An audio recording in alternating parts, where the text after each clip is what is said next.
Luna Maya dan Maxim Buttier akhirnya resmi menikah. Pernikahan keduanya berlangsung hikmat. Prosesi akad nikah keduanya berlangsung hikmat di Como Shambhala Estate di Gianyar, Bali, Rabu, 7 Mei 2025. Maxim Buttier mengucapkan ijab kabul dengan lancar di hadapan Irwan Musri dan Raffi Ahmad yang bertindak sebagai saksi. Dalam ijab kabul tersebut, Maxim Buttier menikahi Luna Maya dengan mas kawin berupa logam mulia seberat 7,5 gram dan uang tunai $2.025 AS.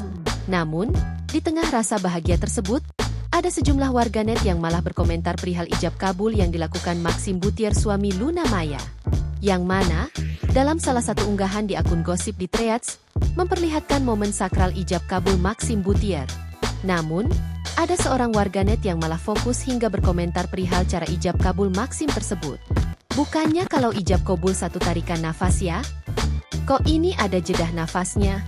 Gimana sih penghulunya? Tulis netizen.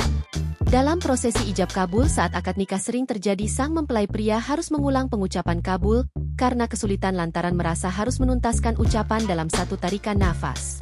Padahal hal seperti ini seharusnya tidak perlu terjadi. Dalam syariat Islam, sebenarnya tidak ada dalil yang mengharuskan seorang pria mengucapkan kabul dalam satu tarikan nafas. Tidak perlu satu nafas. Terlalu mendramatisir. Tidak perlu mulus 100% kalau tersendat-sendat tapi maknanya dapat, tidak ada masalah. Kata Ustaz Muhammad Nuzul Zikri LC, dalam sebuah kajian yang juga diunggah di YouTube. Download Tribun X sekarang. Menghadirkan lokal menjadi Indonesia.